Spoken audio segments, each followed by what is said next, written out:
Коррупцияны толугу менен жеңүү чындыгында мүмкүн эмес. Түштүк Корея өлкөсүндө коррупционерлерди тийиштүү органга кабарлаган адамга $1 миллион ашуун акча берет. Кытайда акыркы 20 жылдын ичинде 10 миңден ашуун ченемиктерди өлүм жазасы менен жазалап, 100 миңдеген коррупционерлерди камап салды. Бирок ийгиликсиз. Дүйнө жүзүндө эң коррупция аз өлкөлөр катарында Корея өлкөсү 46-орунда турса, Кытай өлкөсү 86-орунду ээлеп турат. Демек, бул өлкөлөр коррупцияны толугу менен жеңе алган эмес. Бирок тарыхта өзү жалгыз коррупция менен күрөшүп, коррупцияны толугу менен жеңе албаса да өтө мыкты жыйынтыктарды көргөзгөн президенттер да бар. Ассаламу алейкум достор, сиздер менен Бейк Шамиров. Бүгүн Кыргыз Топ каналында коррупция менен чын жүрөгүнөн күрөшкөн президенттер тууралуу кеп кылабыз. Бул видеону аягына чейин көргөнүңүздөрдөн соң Кыргызстандын бир дагы президенти коррупция менен чын жүрөгүнөн күрөшпөгөндүгүн түшүнөсүздөр. Себеби чын жүрөгүнөн коррупцияны жеңүүнү каалаган адам өзүнүн бир тууганын да камап салат жана коррупцияны жеңүү үчүн чечкиндүү кадамдарга барып баардык нерселерге даяр болот. Андыктан достор, бул видеону аягына чейин көрүп, дүйнө жүзүндө коррупция менен күрөшүп мыкты жыйынтыктарды көргөзө алган президенттер менен таанышып алыңыздар. Достор, эгерде биздин каналыбызды колдогуңуз келсе, анда бул видеого лайк коюп, каналыбызга катталып кетиңиздер. Ошол бизге жетиштүү болот. Михаил Саакашвили 12 декабрда 1967 жылы Грузия өлкөсүндө туулган. 2004 жылдан 2013 жылга чейин Грузия өлкөсүндө президент болуп турган. Саакашвили президент боло электе бул өлкө коррупция боюнча 176 өлкөнүн ичинен 127-орунду ээлеген. Башкача айтканда, азыркы Кыргызстандагыдай коррупция күч алып турган убакыт болгон. Бүгүнкү күндө Грузия 42-орунду ээлеп турат. 2000-жылдары тууганың, таанышың же акчанын жардамы менен баардык көйгөйлөрдү бул өлкөдө чечсе болот эле. Грузия өлкөсүнүн бүтүндөй экономикасы талкаланып, жада калса свет сууларды график менен берип, пенсиясы бир нече долларды түзүп, мамлекеттик кызматта иштегендердин айлыгы $100 да жеткен эмес болчу. Мындан тышкары өлкөнү криминалдык авторитеттер башкарып бөлүп алышкан эле. Полиция менен укук коргоо системасы кагазда гана болгон. Акча баарыны чечип, өлкө коррупцияга батып турган убакта Михаил Саакашвили митингдин жардамы менен бийликке келген. Президент болгондон соң эң биринчи болуп Саакашвили 85% полиция кызматкерлерини жумуштан бошотуп, көпчүлүгүнү камап салган. Алардын баарыны бүтүндөй жаңы адамдарга алмаштырган. Себеби алардын баары пара алгандар, коррупционерлер болгон.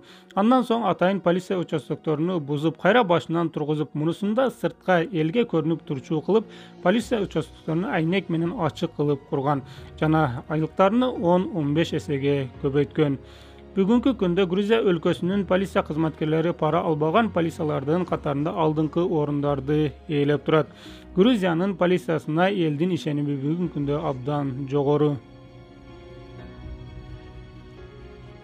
Саакашвилинин командасы бийликке келгенден кийин өлкө баардык тармактарда кеңири реформаларды баштаган. Булардын эң атактуусу кылмыштуулукту жана коррупцияны жок кылган полиция реформасы болгон. Бирок албетте бул менен эле чектелип калган эмес. Кандай жумушта иштебесин, элдин кызматыны кылган, коррупция жолу менен байыган мамлекет кызматкерлерин катуу жазалаган. Эң кызыгы, көп пара алабы же аз алабы айырмасы болгон эмес. Арзыбаган акча үчүн да 10 жылга чейин камалып кеткендер да көп болгон. Михаил Саакашвили баардык чиновниктерге жана мамлекет кызматкерлерине тандоо коюп, таза иштесеңер кызматыңар жогоруланып, айлыгыңар көтөрүлөт, таза иштебесеңер баарыңарды аба күтөт деп катуу эскерткен. Албетте бул жөн гана куруу сөз болгон эмес.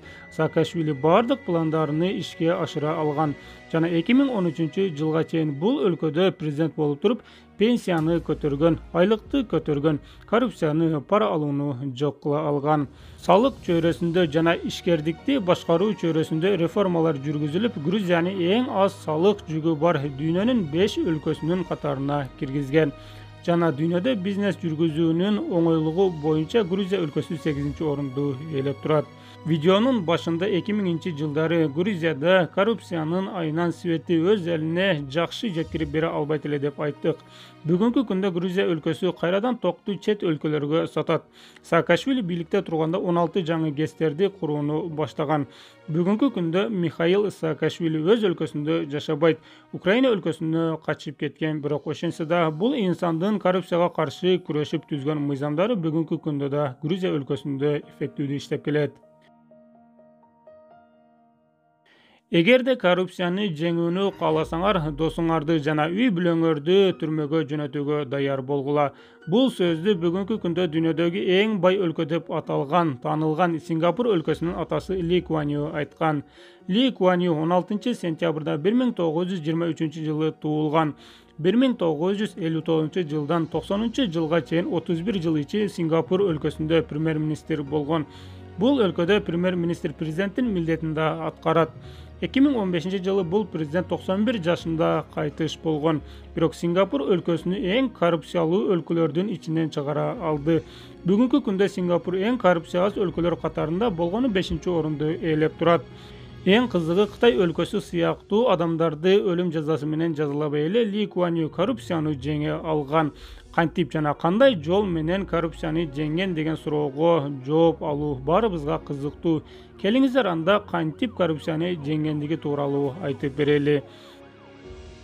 1950 жылы британиялыктар Сингапур колониясыны таштап кеткенде, Сингапурдун жарандары өтө алсыз мыйзам базасына, дээрлик билимсиз калкка, аз айлык акысына, тунук эмес экономикасына жана кеңири жайылган коррупцияга ээ болушкан. Дал ушундай өлкө талкаланып турган убакта Ли Куан Ю аттуу инсан бул өлкөгө президент болгон. Албетте Ли Куан Юнун биринчи кадамдары баарыбыз түшүнгөндөй эле коррупцияны жоюу, калк арасында мамлекетке болгон ишенимди жана урматтоону жогорулатуу болгон. Коррупция менен бул инсан 4 жол аркылуу күрөшкөн. Биринчиси, атайын көз карандысыз коррупцияны иликтөө уюмуну түзгөн. Бул уюм каалаган адамдын байлыгын изилдеп, мыйзамсыз байыганын далилдеп камай алган. Эч кандай органдардын уруксатысыз эле жада калса өлкө башчысыны да текшере алган. Ли Куан Юну да бир нече жолу бул уюм текшерген, бирок бул инсандын мыйзам бузгандыгын тапкан эмес. Коррупцияны иликтөө уюму Сингапурдагы чиновниктердин көпчүлүгүнү камай алган. Жыйынтыгында бул уюмга пара берип да эч ким кутула албайт. Себеби Ли Куан Ю коррупцияны иликтегендердин айлыгын жогорулатып, өзүнүн айлыгы бардык нерсеге жетүүдөй кылып койгон. Ошонун айынан менмин деген бай чиновниктер да акча берип кутула алган эмес. Башкача айтканда, мамлекет кызматкерлеринде бир гана жол калган. Коррупция кылбай таза иштеп берген учурда гана аларга эч ким тийишкен эмес. Калган учурда камалган. Албетте бул менен эле токтолуп калган эмес. Жогоруда Ли Куан Ю 4 жол менен коррупцияны жок кылгандыгын айттык. Биринчиси, бул коррупцияны иликтеген көз карандысыз уюмдар болсо, экинчиси, баары өзүнүн тапкан акчасындай гана жашай алган. Эгерде бир депутаттын айлыгы 50 000 сом болуп туруп, өзү кымбат баалуу унааларды айдаса, же өтө кымбат баалуу үйлөрдө жашаса, анда тапкан акчасы менен коротуп жаткан акчасыны салыштырып көрүүчү уюмдар бар болгон.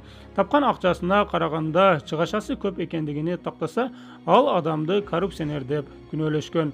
Бул учурда коррупционер деп күнөөлөгөн адамдар бир гана кирешесине караганда чыгашасы көп экендигин гана айтып берет. Кирешесинин баары мыйзамдуу экендигин далилдей албаган депутаттардын баары камалган. Дал ушундай жол менен Сингапурдун бийлиги коррупционерлерди, чиновниктерди тазалаган. Эң кызыгы, мамлекет кызматкерлери пара алган болсо эч жака жашыра албайт.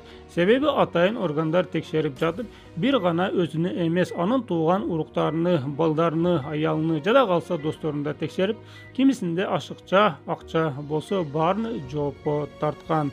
Үчүнчүсү, Ли Куан Ю эч кимди камабай, кайрадан айлыктарыны көтөрүү жол менен коррупцияны жок кылган. Мамлекет жумушунда иштегендердин айлыгы абдан жогору болгон. Пара алууга азгыруу болбошлугу үчүн ар бир жогорку кызматта олтургандардын айлыгын көтөргөн. Мисалы, азыркы Сингапурдун премьер-министри Ли Сиан Юндун айлыгы 1 760 000 долларды түзөт. Биздин сомго которгондо бул акча бир айда 100 миллиондон ашып кетет. Албетте мындай чоң суммадагы айлык алган президент эч качан коррупция иштерине барбайт жана башкаларды да катуу жазалайт.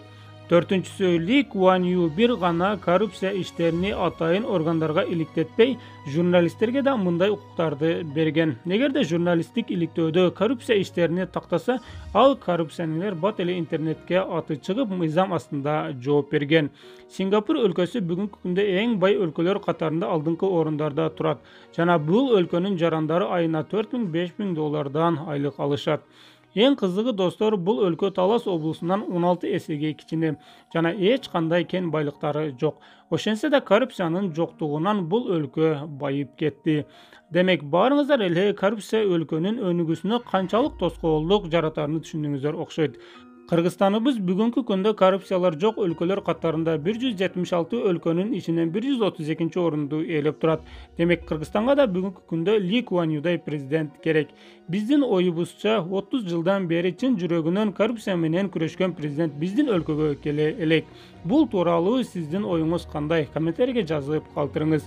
Эгерде бүгүнкү чыгарылышыбыз сиздерге жакса, анда бул видеого бир лайк коюп, Кыргыз Топ каналына катталып кетиңиздер. Сиздер менен Бек Шамиров болду. Кийинки видеолордон көрүшкөнгө чейин аман туруңуздар.